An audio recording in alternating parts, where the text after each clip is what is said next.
Blue Mountain Mystery, The Little Golden Book.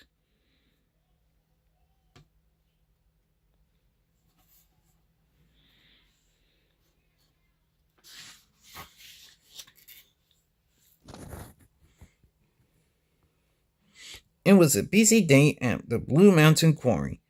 Rusty shouted trucks asleep. Owen lifted equipment up and down the rocky walls. The narrow gauge quarry engines were smaller and lighter than the other engines. They had special tracks. Paxton, a visiting diesel, was impressed by how hard they all worked. Suddenly, there was a loud noise. Giant stones were falling from Blondin Bridge. Renas tried to stop, but his heavy trunks pushed him toward the bridge. Renas rolled across the bridge just in time. Unfortunately, Paxton was buried under some fallen stones. He was all right, but he needed repairs.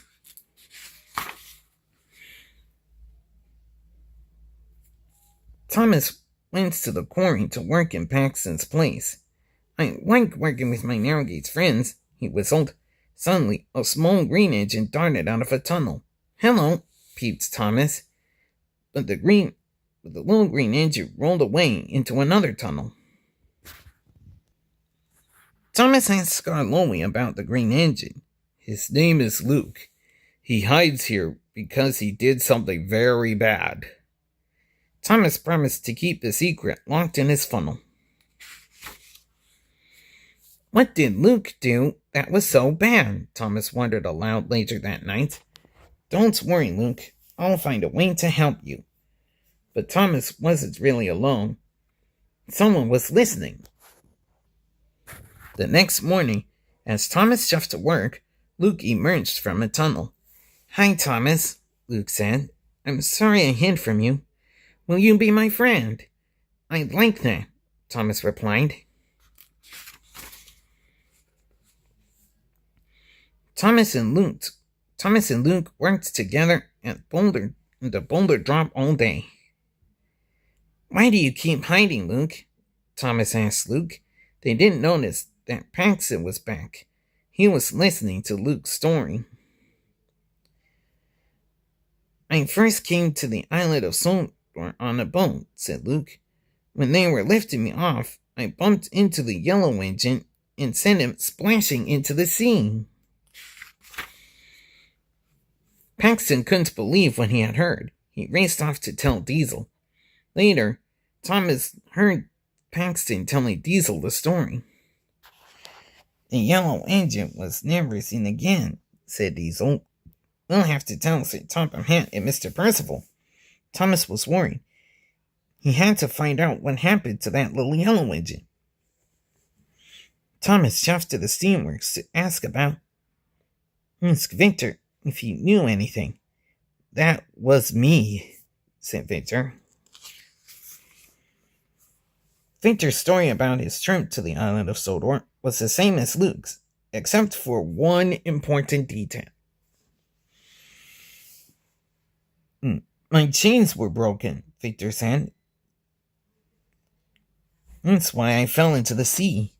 But Cranky fished me out." "So it was an accident," peeped Thomas, "and you were repaired." "Yes," replied Victor. "I chose to be painted in the new color, red." "I'm glad I found you," Thomas said. "Luke needs your help."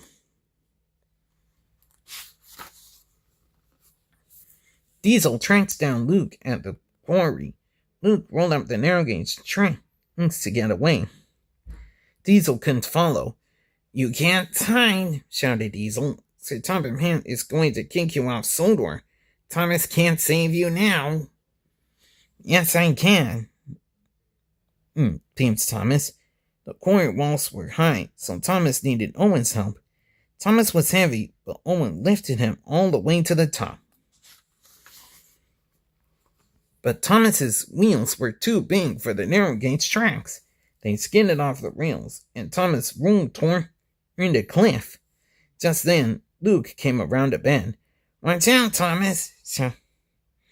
Yes, cried Diesel. He's going to push you off, just like he did to that yellow engine.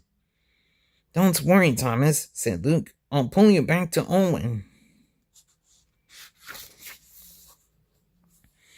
Luke gently pulled Thomas back toward the platform. You're doing it! Thomas peeped. Luke felt strong. He pulled Thomas to Owen, but the two engines weighed too much. The platform began to drop straight down. Owen worked his hardest. Gears whined, sparks flew.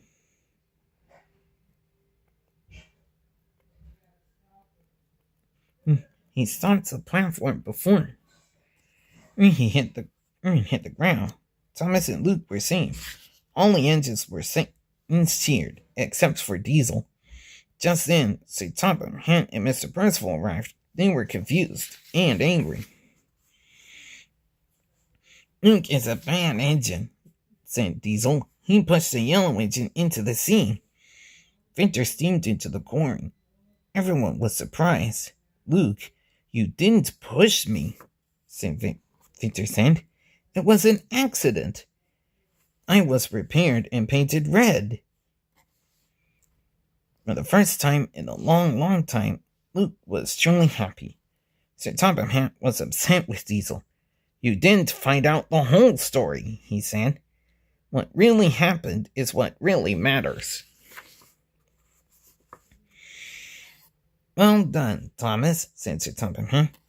Today is a happy day for Mr. Percival and his engines. Thomas and all his friends, new and old, whistled happily. The end.